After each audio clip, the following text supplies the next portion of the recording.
Arkansas Army National Guard. Channel 7's Andrew Mobley, who happens to be a guardsman, spoke today with the state lawmaker who's behind that effort.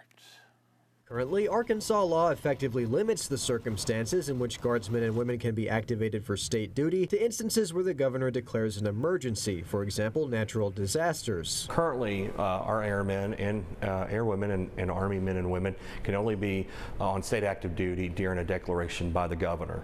And HB 1515 kind of gives a little bit broader latitude for the National Guard. The bill, filed by Painter, himself a soldier in the Army Reserve, would officially eliminate that emergency declaration prerequisite. The bill states that with the approval of the governor, the adjutant general or commanding general can order National Guard soldiers into active state service for any matter related to the execution of military justice or to address critical staffing shortages. This would be voluntary for soldiers. But the goal of the bill, according to Painter and the National Guard, isn't so much to cut through red tape created by statute and streamline the deployment of guardsmen during emergencies, but rather to tap into their expertise on the civilian side outside of emergencies. For example, if the state or National Guard needs subject matter experts like IT specialists, they could activate a soldier who is employed in that field on the civilian side, perhaps completely separate from their Army role. It's a unique position that our men and women in the National Guard and the Reserves have a civilian life outside.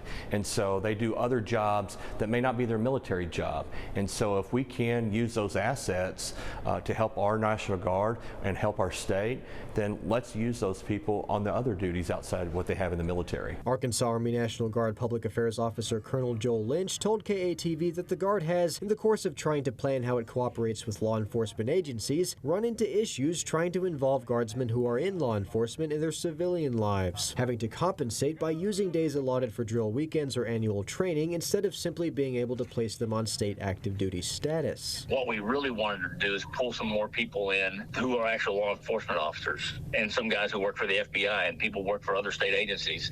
We were able to, this would allow us to bring those guys in really an appropriate duty status. Painter says the ability to activate soldiers for their civilian expertise would allow the Arkansas National Guard to fill in gaps created locally by the overseas deployment of soldiers with a corresponding military occupational specialty. You know, if you have an operation in Guatemala that you're doing and they took some IT folks, can you use IT folks in the National Guard that they may be truck drivers in the National Guard, but they work on IT in their civilian world, and that's what this bill does, is give that capability. Andrew Mobley for us tonight. Well, State Representative Painter expects House Bill 1515 will be taken up by the Joint Committee on Military and Veterans Affairs sometime within the next 2 weeks.